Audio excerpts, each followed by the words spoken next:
الخشاف المصري من اجمل الاطباق الرمضانيه اللي ممكن تعملوها. هعمله لكم النهارده بالطريقه الصح، وهقول لكم على المقادير بالجرامات والكوبايات، وكمان هقول لكم على الخطوات اللي تخلي الفاكهه تكون طريه معاكي وفي نفس الوقت مش معجنه ولا تشرقكم وانتوا بتاكلوها. وكل المكونات هتكون متناسقه جدا مع بعضها، واعرفكم ازاي تطلعوا صوص الخشاف بقوام كريمي، وهنعمله باللبن ومن غير لبن. عشاق الخشاف الفيديو ده هيعجبكم جدا، متاكده مش هتعملوا الخشاف غير بالطريقه دي. ما تنسوش تعملوا لايك للفيديو، ولو مش مشتركين في قناتي فانزلوا تحت الفيديو اشتركوا، وكمان تابعوني على الفيسبوك والانستجرام. ويلا نبدا الفيديو. هنجيب طبق او بوله حجمها يكون مناسب، وهضيف كوبايه من القمر الدين هتكون 150 جرام، وهزود عليهم 3 معالق كبار جوز هند ناعم، دي ربع كوبايه وزنها 20 جرام، واختيار هتضيفوا معلقتين كبار سكر عشان بس مزازه قمر الدين، واضيف عليهم 3 كوبايات ميه سخنه 600 مللي، وبقلبهم مع بعض. وجوز الهند ضفناها دلوقتي علشان تتخمر وفي نفس الوقت تنفش، عشان لو ضفناها في الاخر هتخليكم تشرقوا. بعد كده بضيف كيس فانيليا، او ممكن تضيفوا بدلها معلقه صغيره من ميه الزهر، دول اكتر نكهتين بيليقوا مع الخشاف. وبغطيهم بالاسترتش وبنقعهم لمده ساعه. بعد ساعه بقلبهم لحد ما يدوبوا، لو ما دابوش معاكم اضربوهم بالهاند بلندر او في الخلاط، عشان في انواع من قمر الدين مش بتدوب بسهوله. جهزت الفواكه المجففه، البلح والقراصية والتينيه والمشمشيه. القراصية والتينيه والمشمشيه وزنهم 150 جرام، يعني كوبايه من كل حاجه، لكن البلح 250 جرام هيبقوا كوبايتين ونص. وغسلتهم كلهم، ولازم نغسلهم ما نضمنش مين مسكها قبلنا.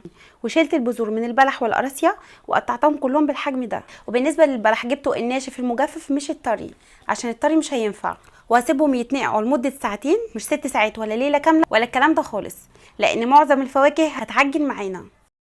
هنا معايا كوبايه الا ربع من الزبيب وزنهم 100 جرام، وبغطيهم بالميه السخنه عشان هنقعهم. وما ينفعش نضيف الزبيب مع البلح، لان الرسول صلى الله عليه وسلم نهانا عن تخمر الزبيب مع البلح بكل مشتقاته، لاننا كده بنحولهم لخمره من غير ما ناخد بالنا، وبيكون من المسكرات، ده في حاله لو نقعناهم مع بعض. لكن لو خلطناهم بدون ما ننقعهم فده عادي. وهنغطيهم ونسيبهم برده ساعتين.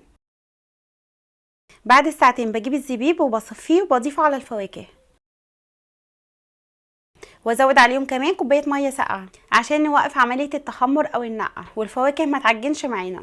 وبنقلبهم كلهم مع بعض، وبعد كده بغرفهم في اطباق التقديم. ممكن تحطوه بقى شويه في التلاجة عشان يسقع، ولما نطلعه من التلاجة نزينه بالمكسرات. بالنسبه بقى للمكسرات الصح بتاعها اننا نزين بيها في الاخر وقت التقديم، مش بننقعها مع الفاكهه عشان بس ما تطراش وتقرمش معانا واحنا بناكلها. ضيفوا بقى المكسرات اللي انتوا بتحبوها او اللي موجوده عندكم، ولو مش موجوده عندكم مكسرات لحد كده وطعمه بيبقى تحفه. حطيت عين جمل وكاجو وبندق، وحطيت كمان لوز، وحطيت كمان شويه فستق. البندق واللوز قسمتهم كل واحده بالنص. طبعا المكسرات بنحمصها شويه على النار عشان لو فيها اي رطوبه. دلوقتي هنعمل خشاف باللبن او بالحليب، بنعمله بنفس المقادير والخطوات، بس بنبدل الميه باللبن. حطيت قمر الدين، واضيف عليه جوز الهند والسكر وكمان الفانيليا، واضيف عليهم 600 مللي من الحليب المغلي، هيكونوا 3 كوبايات، وبنقلبهم مع بعض وبننقعهم لمده ساعه.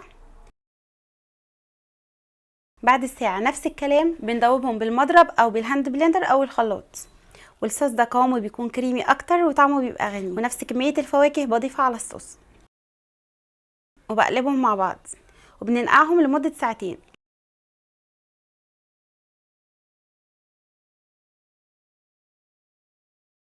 بعد الساعتين بضيف عليهم كوبايه حليب ساقع، وبقلبهم مع بعض، وبضيف الزبيب بعد ما نقعته لوحده، وبنقلب.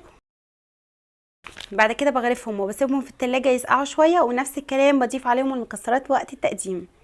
وكده بنكون خلصنا.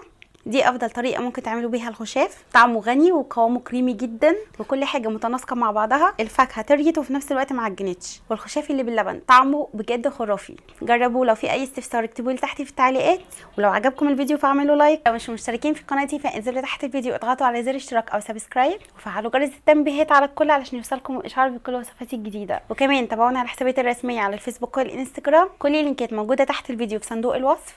واشوفكم قريب على خير، مع السلامه.